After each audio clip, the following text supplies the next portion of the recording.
Hello, everybody. Let me take you back to a few years ago, where this story all starts. In the labyrinthine hallways and dangerously overcrowded locker rooms of my old high school. I had a ton of fun. I had friends, I had good grades. I had a life that looked happy, even successful from the outside. But nevertheless, most days in APUS history period, I found myself raising my hand and asking, "Mr. Thompson, can I use the bathroom?" Taking the bathroom pass and aimlessly wandering around the school grounds, contemplating why the promised freedom of adolescence, high school, late night outs with friends was so uninviting and unexciting to me in particular. Everybody around me, the people in songs, the people in movies, my own friends, they seemed perfectly content with their lives. So I came to the conclusion, clearly there was something wrong with me. Or was there? My name is Vaishnavi Reddy. I'm passionate about poetry, law, and philosophy. And it was Indian philosophy that allowed me to understand maybe there was nothing wrong in the first place. Let's start with a short story. One sunny afternoon, I was sitting on the dining table. After school, my body tired, my phone dead, with nothing to do. So I reached out for my sister's comic that happened to be lying on the table. I flicked through it as I ate my snack, and an anecdote I stumbled across by chance then resonates with me deeply still, and I'd like to share it with you all. It was the story of a celestial nymph who, after spending time on Earth, went back to her heavenly abode and said, "I don't want to live here anymore." This is weird. Why? Why would anybody want to leave heaven's endless feasts, enchanted musicians? For what? Earth's sleeplessness, addictions, and love stories. It didn't make sense to me. But in the story, she realized that only through pain can we understand the depths of joy. She told her friends that the days of hard work, the losses people endured, and the difficult times they overcame on Earth is what gave pleasure any real meaning. The hedonic spoils of paradise no longer interested her.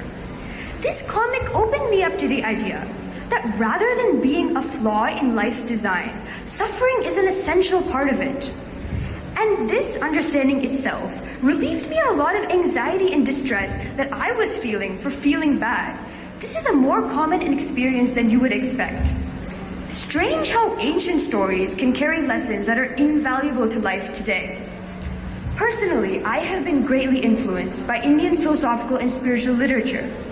It started with Googling English translations for my favorite Bollywood songs, as a child I had very little Telugu and absolutely no Hindi. And it has turned into stacks of annotated books and a philosophy for life that I carry with me everywhere. Here's the truth that I believe in.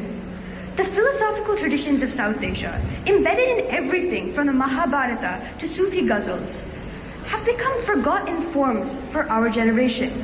It's not to say that people don't know they exist. They certainly do. Rather, they fail to see the value these forms can have in our lives. The story I discussed just now is simply scraping the surface of the vast repository of spiritual literature India has to offer us, stored in dusty books being eaten away by moths, in the lyrics of songs your favorite YouTubers like to remix and reverb, but whose meanings we no longer understand beyond baseline Google Translate translations. We often reduce spirituality to strange rituals, out of context beliefs, or unsolicited reels forwarded by your uncle. But rarely do we recognize the radical intention behind it, to teach us how to live with clarity, grace, and strength. However, experts do understand the value of South Asian philosophy.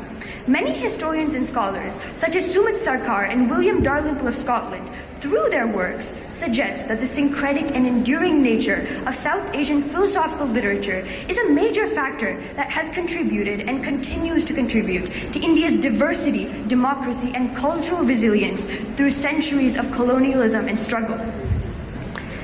Yet, ironically, teenagers and young people, the people who should be carrying these traditions forward and would actually stand to benefit from them the most, remain woefully disconnected or even embarrassed by them. Why is this such a big problem, and why am I so pressed about it? Because into the 20th century, we have been improving society in all facets. But one statistic remains an outlier. Teenage mental health continues to degrade past the year 2000. We can see these staggering statistics. Even as homicide rates go down, teenage mental health issues continue to rise. What do I suggest here? That we don't just learn biology, chemistry, and Spanish. We also learn how to live. And what is the art of living but philosophy? And trust me when I tell you, India is bursting at the seams with it. Let's take his story first. We find this man at the checkout counter of all Chinese restaurants, the front desk of spas, and in the middle of our very own Hussain Sagar Lake, and not for no reason.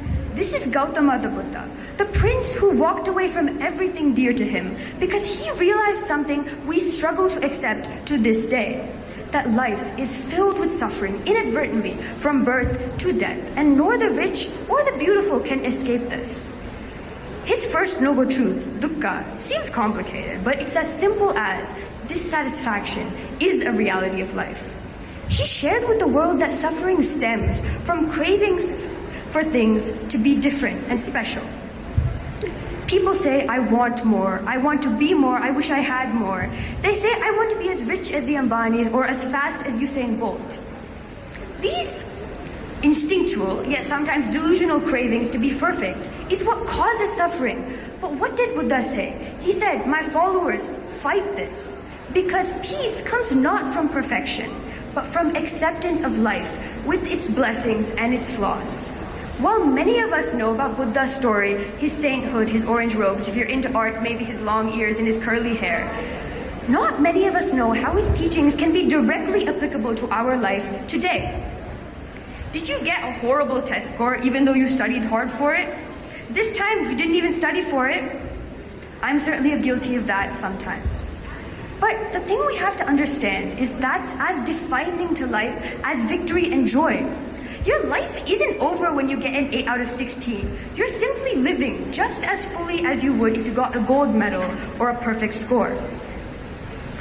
In modern day, the desires I was speaking to you about often encroach our minds in the forms of incessant comparisons between ourselves and others in terms of good looks, academic success, wealth, only amplified tenfold by excessive social media usage in teenagers. This causes young people to consider their own happiness, lifestyles, and talents inadequate, leading to the increasing medicalization of normal teenage conditions. This causes teens to feel alone in their struggles with mental health and weighed down by a long list of vague psychological conditions. But have we considered that a lot of kids might have this dastardly condition called being a teenager, which throughout history was known to be a very turbulent and very colorful period of human life? We can see some famous examples of entrepreneurial teenagers here.